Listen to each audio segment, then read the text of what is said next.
Chapter 11 Exponents and Power Exercise 11.1 and Question number 1।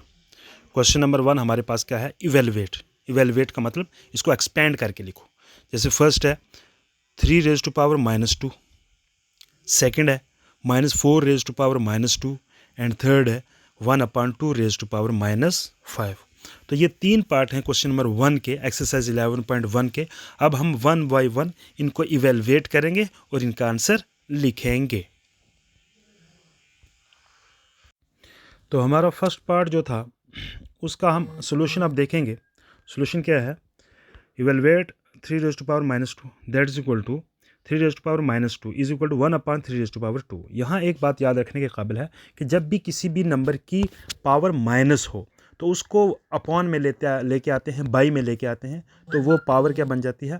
Plus बन जाती है। तो यहाँ भी 3 रेज टू पावर -2 था तो पावर क्या बन गई? 1/3 रेज टू पावर 2 हो गई। माइनस खत्म हो गया। क्यों? इसको हम नीचे लेके आए। तो अब हमारे पास क्या हो गया? 1/3 की पावर 2 थी, यानी 3 को कितनी बार लिखना था? 2 time. 3 × 3 that is equal to 1/3 9। तो हमारे पास फर्स्ट पार्ट का आंसर क्या आ गया? 1/9 आ गया। तो इस तरह से हमारा फर्स्ट पार्ट जो है वो सॉल्व हो गया है। अब हम इसी का सेकंड पार्ट देखेंगे। क्या है हमारे पास? सेकंड पार्ट है इसका -4 raise to power -2 that is equal to -4 raise to power -2। अब यहाँ भी इसकी पावर जो है वो माइनस में है तो नीचे लेके आएंगे। 1/-4 रेज टू पावर 2 हो गई। जब भी पावर माइनस में होती है और नंबर को नीचे लेके आते हैं तो क्या बन जाती है? ये प्लस हो जाती है। That is equal to 1/। तो 4 को कितने टाइम हमने मल्टीप्लाई में लिखना था? 2 time.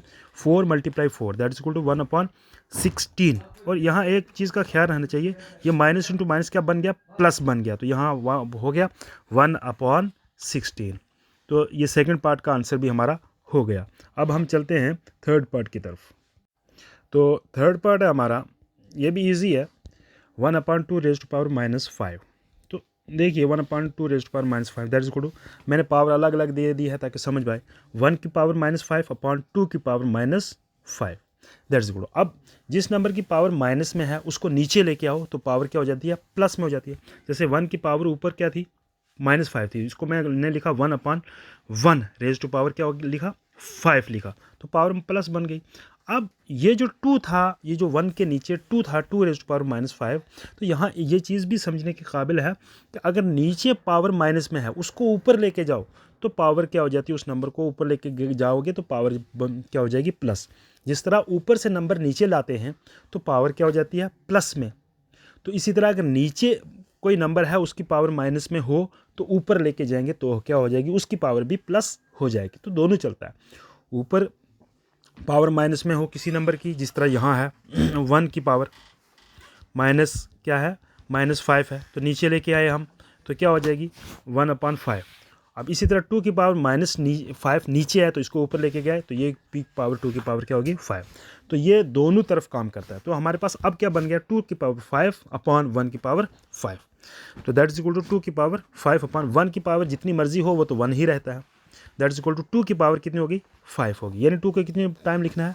5 time. 2 × 2 × 2 × 2 × 2 that is equal to 2 to the 4, 4 to the 8, 8 to the 16, 16 to the 32। इस तरह से हमारे पास थर्ड पार्ट का आंसर क्या आ जाता है? 32।